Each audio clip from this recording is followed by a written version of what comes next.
Strange Sun, an illustrated storybook by Felipe J. Ramos. Many years ago, a war broke out between the natives and the settlers of Lumina Island. After suffering a major defeat, the surviving tribes were forced out of their lands and sent to live in the barren lowlands. A few generations had passed, and the descendants had forgotten their old way of life. They had no other choice but to work in the plantation fields as a means for survival. One sunny day, in a Lumina Island plantation, Ekai and two of his friends snuck into an orchard to steal some olive fruit, a valuable crop used for medicine. As they headed back toward the bushes, Ekai saw a book on the ground and stopped to pick it up.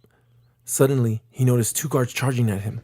Using his quickness and agility, Ekai leaped over them in a single jump, causing them to crash into each other. He caught up to his friends and they escaped into the bushes. As they traveled back to the lowlands, they had grown accustomed to watching out for thieves, rival gangs, and patrolmen. Ekai often looked into the distance and wondered what lay beyond the mountains and hills. He heard stories of beautiful beaches that existed on the island, with clear blue water and soft sand. When they returned to their village, a man confronted his friend Milo. "I've been looking all over for you." The man scolded. The man was his dad. He pulled him by his arm and took him away. He told him that he did not want to see him with those troublemakers. Ekai watched them as they walked away. Inside his house, Ekai prepared an oli drink for his sick grandma. She noticed the necklace around his neck. "Take that off," she demanded. "You shouldn't be wearing that around here. Don't you know you could end up getting murdered like your father?" But Ekai refused. He had lost his parents when he was a child and the necklace made him feel connected to them. He handed her the drink. "This will make you feel better," he suggested. She took a sip.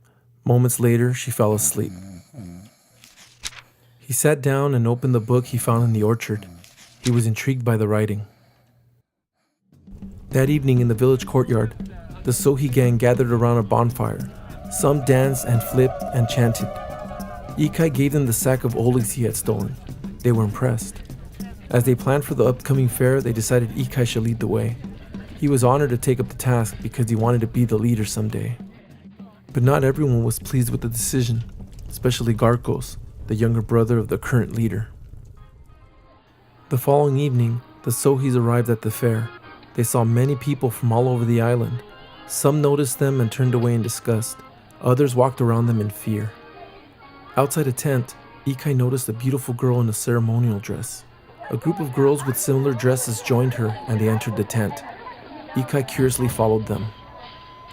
Inside, he saw the girls dancing on stage. There in the middle of the group was the beautiful girl from outside, moving gracefully with a smile on her face. Ekai was mesmerized. After the performance, Ekai set out to find his friends. Suddenly, some members of the rival Uwe gang appeared and surrounded him. Wow, look what we got here. A Sohi by himself," one of them said.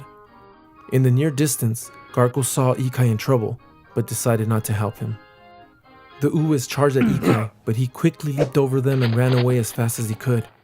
As Ekai left the fairgrounds, he saw a fast Uwe named Barzel gaining on him. When Barzel tackled him, Ekai accidentally hit his head on the ground and lost consciousness.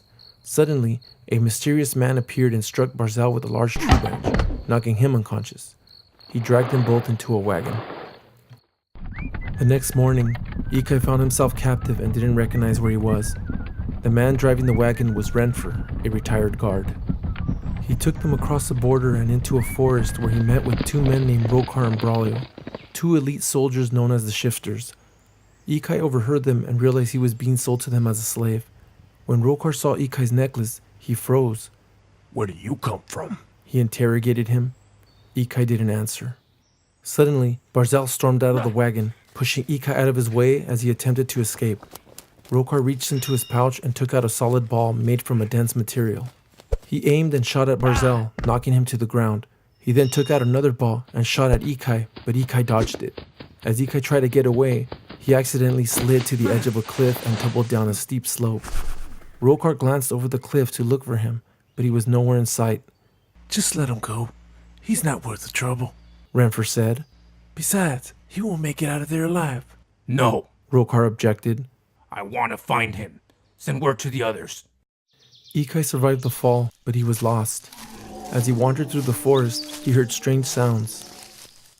As darkness fell, Ekai saw smoke in the distance and began to walk towards it. As he reached the edge of the forest, he collapsed from exhaustion. The next day, Ekai woke up inside a logging camp bunkhouse. He saw an older couple hovering over him. Araya, an old foreman, took a good look at him and told him, I know you're kind. You're trouble. but his wife Sune thought differently. He doesn't look like trouble to me. She said. Besides, you can use some extra help around here.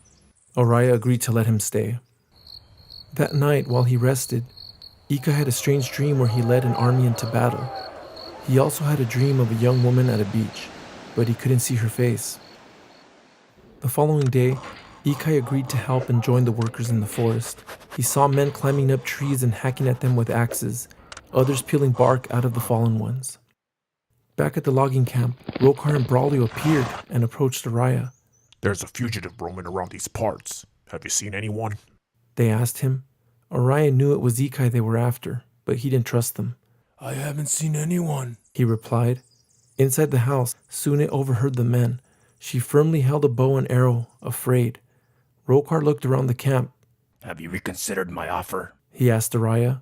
My answer is still no. I'm not selling my land. He answered firmly. The men abruptly rode off. That afternoon, when the workers returned, Araya confronted Ekai about the shifters. I was taken, and they wanted to sell me, Ekai explained. but I got away, and that's how I ended up here. Araya believed him and decided to help him. Let's not speak of this. He told him. Stay here and help me for a while, and I'll make sure you get home safely. He assured. But first, we must cut your hair. Ekai agreed. A few months went by and the shifters did not return. Ekai adjusted to life in the forest and had proven to be a good worker. For the first time, he felt like he belonged to a family. One afternoon, Araya's youngest son Jovian taught Ekai how to play the game of warball, a popular sport in the northern towns. The following day, Araya sent Ekai and Jovian to Irez, a nearby town, to deliver logs. When they arrived, they noticed a warball field and decided to take a closer look. As they entered, Coach Denner, the Irish team's head coach, noticed them. Hey, you two. Come here. He shouted. As they neared, the other players began to shout insults at them. But Ekai refused to be intimidated. I'm not afraid of any of you. He told them. Coach Denner then challenged Ekai and Jovian to participate in their drills. Let's see how tough you really are.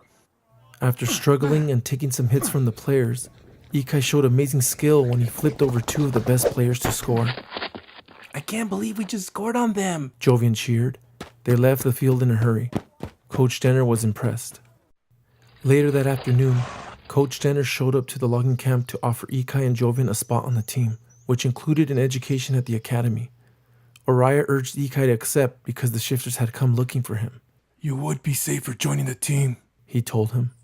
Ekai had no choice but to postpone his trip back home. Araya and Sune waved goodbye as the wagon rode away.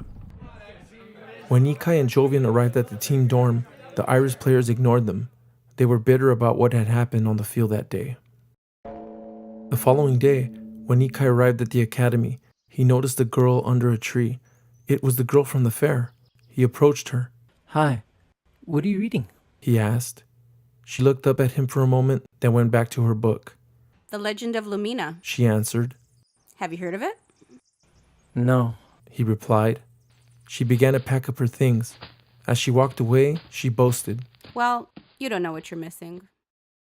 Inside a classroom, Ekai sat in his desk, looking nervous. Professor Naveen, a history teacher, walked up to him.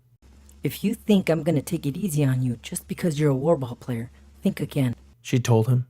I expect everyone in my class to give their best effort regardless of where they're from. Ekai nodded obediently. On the day of the tournament, many people from the north side of Lumina came to watch and cheer for their team. Ekai was excited to be part of the event, but he was also fearful that his true identity might be discovered. The Irish Wolves faced the Solkria Sharks, an undefeated team from another town. At first, the Sharks were too dominant. Just as the game was about to slip away from the Wolves, Ekai used his amazing leaping ability to score against his opponents. The entire stadium broke out in cheer. They had never seen a player like him before. His team was now behind him and they continued to win games, eventually winning the championship. Ekai was chosen as the most valuable player. After the tournament, Ekai was alarmed to see that Rocar and Braulio were at the event. He started to panic, but to his surprise, it did not recognize him. That was impressive what you did against my Solayla team. Rocar told Ekai.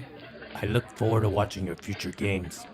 Little did Ekai know that Rocar and Braulio were warball legends. He realized it was time for him to leave. Back at the dorm, Ekai approached Coach Denner and asked to be released. I must go home now. He said with urgency. Coach Denner glanced at him for a moment. I would hate to lose a player like you, Ekai, but I understand. He replied. After our team banquet, then you can go. You have my word. Ekai was relieved.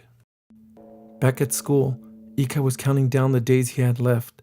As he read The Legend of Lumina, Professor Naveen noticed his necklace. Where did you get that? She inquired. Ekai grasped it, protecting it. It belongs to my family. He answered defensively. Why do you ask? It reminds me of the Sohi tribe symbol. She said. The Sohis were from a coastal area where they now call Socrea. Are you from there? No. He replied. Ekai was deeply affected by what she had told him. He never knew where his family had come from. The following day, Ekai and his teammates traveled to Socrea. The place was beautiful and lush, with palm trees and gardens all around. Ekai was so mesmerized by the ocean that he approached the shore and entered the water with all his clothes on. What is he doing? One teammate asked. He's never been to the ocean before. Joven replied. Ekai closed his eyes and felt the warm rays of the sun. Among the people present at the beach was a girl from the fair. She curiously watched Ekai and approached him. Is it true you've never been to the ocean before? She asked him. He looked back and was surprised to see her standing there. Yes. He replied. She smiled in amusement. That afternoon, as they walked together on the shore, Ekai learned her name was Solayla. I've read The Legend of Lumina. He told her. She was impressed. Solayla then noticed Ekai's necklace. This is gonna sound strange, but I had a dream about a man who wore a necklace like the one you have on there. She told him. Upon hearing this, Ekai remembered his dream of leading an army and meeting a mysterious woman at the beach. He wanted to share it with her, but he held back for fear of revealing who he was. Can I see you again? He asked her. Yes, I would like that. She replied.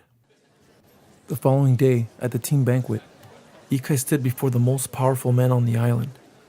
We believe you would make a fine leader for our forces one day. They told him. Moments later, Ekai was devastated when he overheard two men discussing how they were going to expel the villagers from the lowlands, his hometown.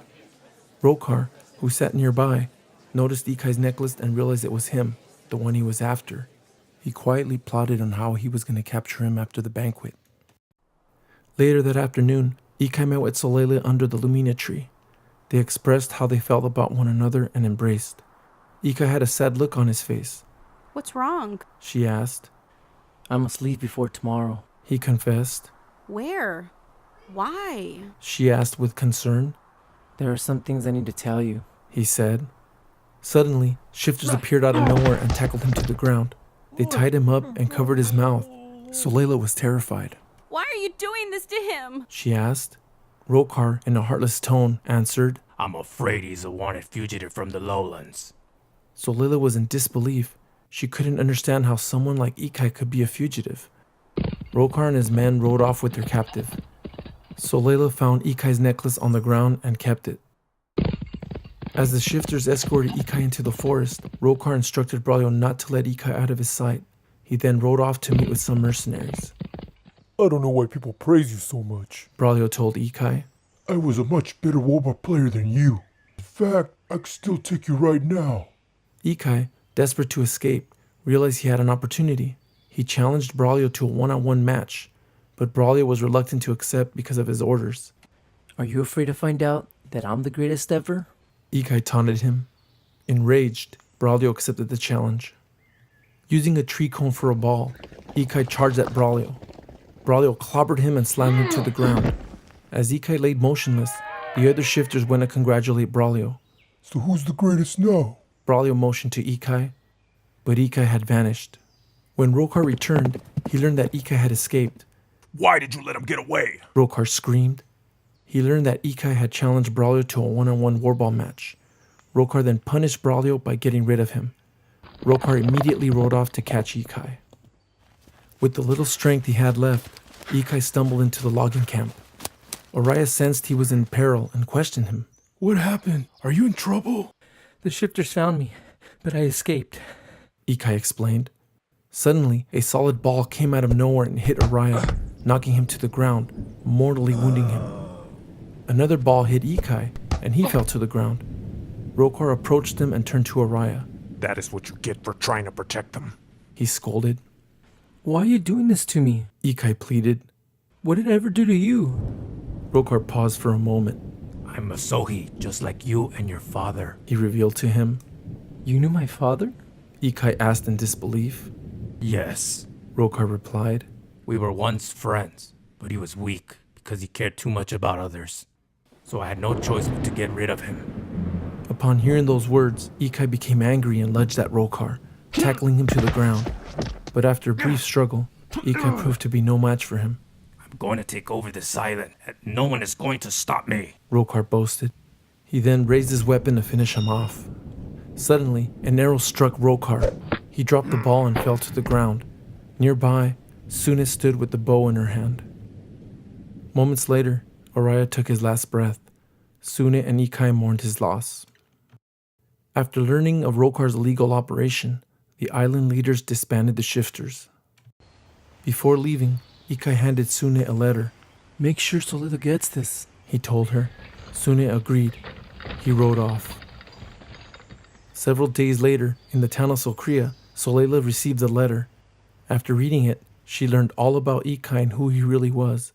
She was happy to know that he was safe.